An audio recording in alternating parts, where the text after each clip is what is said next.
अगर आपको आज का एपिसोड पसंद आए तो द ब्लैंक पेज ऑफिशियल को सब्सक्राइब ज़रूर करिएगा और बेल आइकन को प्रेस करना मत भूलिएगा।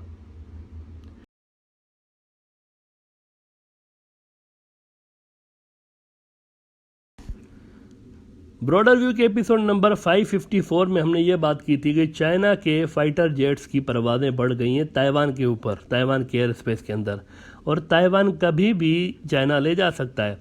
हालांकि ये अमेरिका का इत्तेहादी है। इसकी हिस्ट्री ये है कि चीन के father of the nation chairman Mao के इनकलाब से पहले जो वहाँ पर प्रो वेस्ट हुकूमत थी चाइना के अंदर, वो इनकलाब आने के बाद, चेयरमैन माओ की हुकूमत आने के बाद यहाँ से भाग गई थी और यहाँ से भागकर ये इस छोटे से जजीरे में, छोटे से आइलैंड पर आ गए थे। तब से यहाँ पर अलग मुल्क बना हुआ है जिसको वेस्ट की हिमायत हासिल रही है।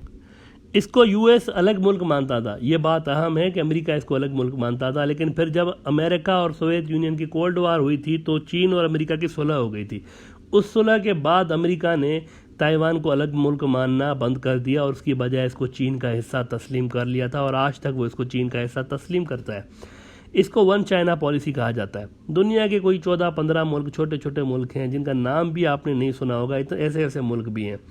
उनके अलावा कोई ख़ास बड़ी लेवल पर ताइवान को रिकग्निशन नहीं मिली हुई दुनिया में। सारे मुल्क चाइना को तस्लीम करते हैं, लेकिन बहरहाल मुल्क ना तस्लीम करने के बावजूद अमेरिका की ताइवान को हिमायत हासिल है, आज तक हिमायत हासिल है।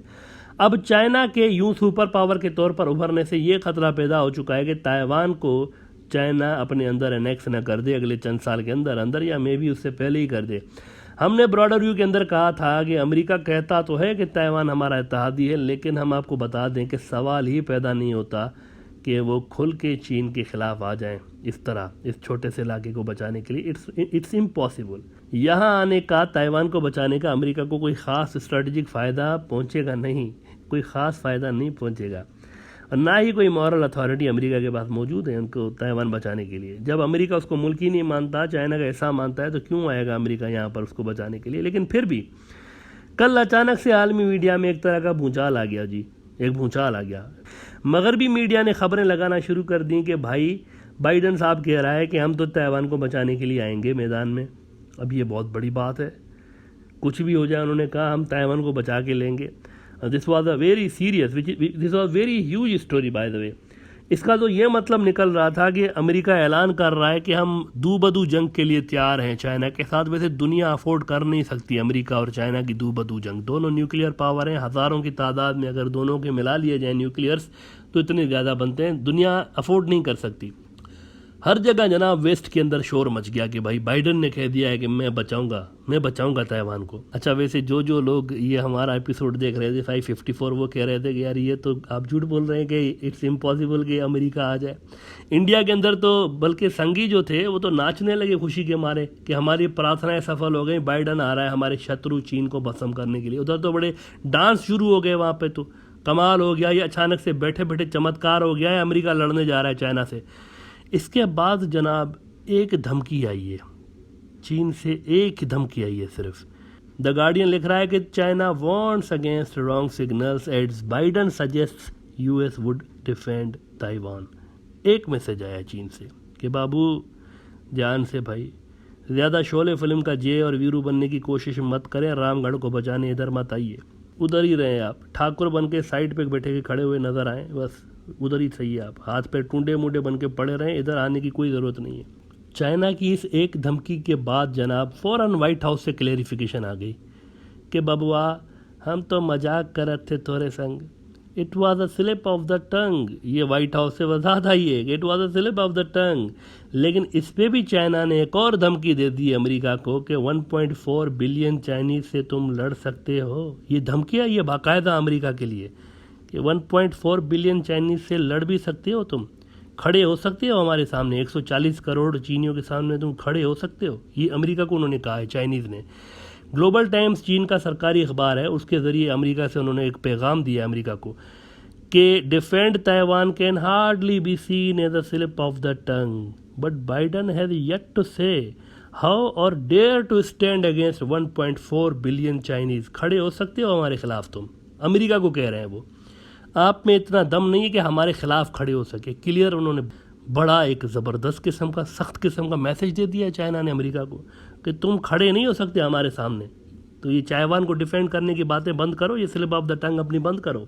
एक बार फिर ये दुनिया को मैसेज गया है कि दुनिया अब यूनिपोलर नहीं रही, दुनिया यूनिपोलर नहीं रही। चीन एक इक्वली बड़ी फोर्स बनकर उभर चुका है। अमेरिका की कन्फ्यूजन इस पे वाज़ेह तौर पर देखी जा सकती है। कुछ एनालिस्ट कह रहे हैं कि अमेरिका चीन का मूड देखना चाह रहा था ताइवान पर। I think this is rubbish, क्योंकि अभी कुछ रोज़ पहले ही तो चीनी फाइटर्स जैसे ताइवान के ऊपर घूम घाम के गए हैं, अभी कुछ दिन पहले। तो मूड क्या देखना, मूड तो वो हर 2-3 हफ्ते के बाद दिखा रहे होते हैं, तो क्या मूड देखना। देखें, एक बात याद रखें, अगर मिलिट्री को छोड़ भी देना, हम मिलिट्री छोड़ देते हैं, फौजी ताकत, ये जो चाइना और अमेरिका की इकोनॉमी है ना, ये भी गड़मड़ हो गई आपस में। बड़ी हद तक दोनों डिपेंडेंट है एक दूसरे के ऊपर, ये भी सोचने की बात है।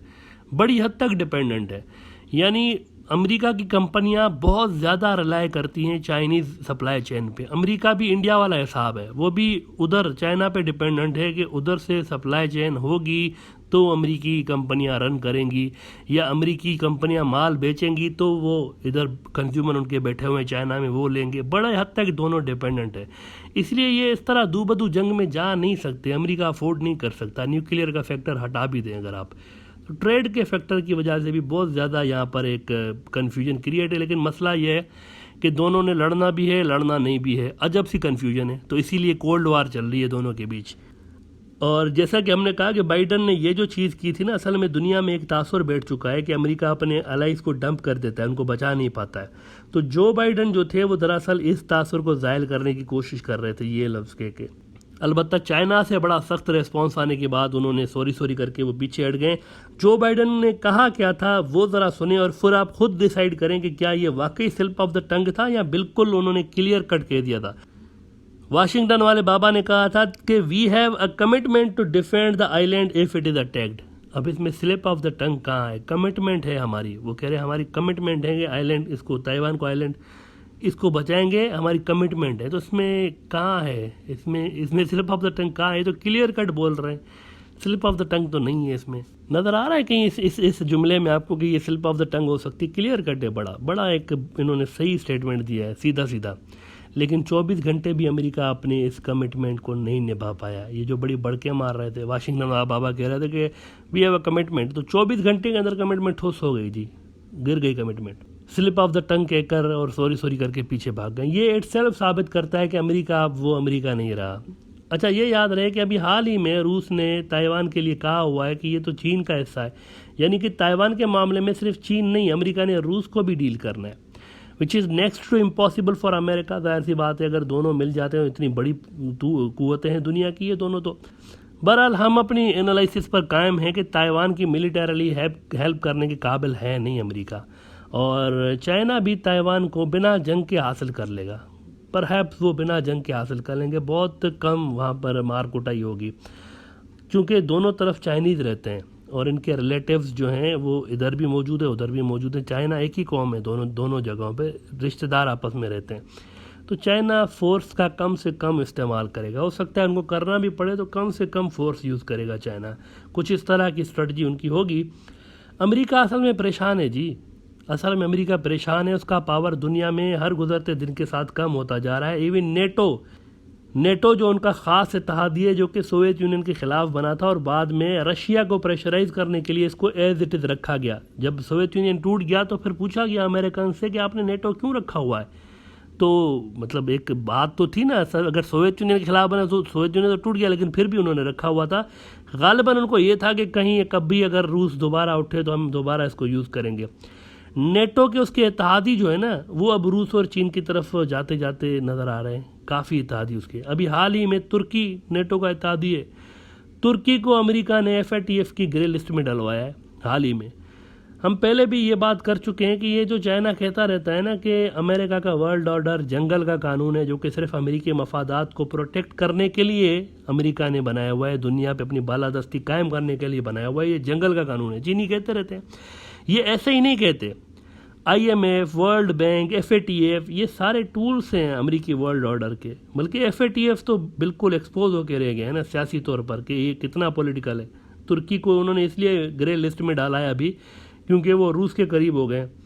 अभी S-400 का दूसरा ब्लॉक तुर्की लेने वाला है रूस से। तो अमेरिका और उनके बीच काफ़ी तलखी हुई है तुर्कियों के बीच। और पाकिस्तान FATF में क्यों है ये FATF को भी नहीं पता FATF भी नहीं जानता ये पाकिस्तान क्यों है इसमें। मतलब लास्ट टाइम भी गए थे तो उन्होंने बड़ी अच्छी अच्छी तकरीरें की, इस बार भी पाकिस्तान गया है तो बड़ी अच्छी अच्छी तकरीरें करके आपने ज़बरदस्त काम किया, ये किया ये किया, फिर आखिर में छोटी सी लाइन लिख देते हैं कि देखें ना आपने 34 में से 30 नुकात पे अमल कर दिया है, 4 बाकी है ना, 4 बाकी, इस पर भी करें ना, इस पर भी करें ना, 4 बाकी है ना, उसको फिर से ग्रे लिस्ट में डाल दिया। This is a political tool basically. आज अगर पाकिस्तान सारी शर्तें मान जाता है अमेरिका की और चाइना के ख़िलाफ़ जो उसकी शर्तें हैं वो मान जाता है तो पाकिस्तान फौरी तौर पर ग्रे लिस्ट से निकल आएगा। ये अमेरिका का एक वर्ल्ड ऑर्डर है। अपना दबाव मुख्तलिफ इश्यूज़, मुख्तलिफ टूल्स को इस्तेमाल करके, पाबंदियाँ, ब्लैक लिस्ट, ग्रे लिस्ट, ये सारी ड्रामेबाजी करके अमेरिका ये सारा निज़ाम चला रहा है जो भी आलमी सतह पर बना हुआ है। लेकिन इसके बावजूद उसका असर कम होता जा रहा है हर गुजरते दिन के साथ, which is very worrying sign for Americans. और वो इस पे परेशान है कि हम किस तरह चाइना के असर को काउंटर करें और किस तरह अपना खोया हुआ जो इन्फ्लुएंस है उसको दोबारा बहाल करें। अमेरिका इस पर आजकल बड़ा परेशान है।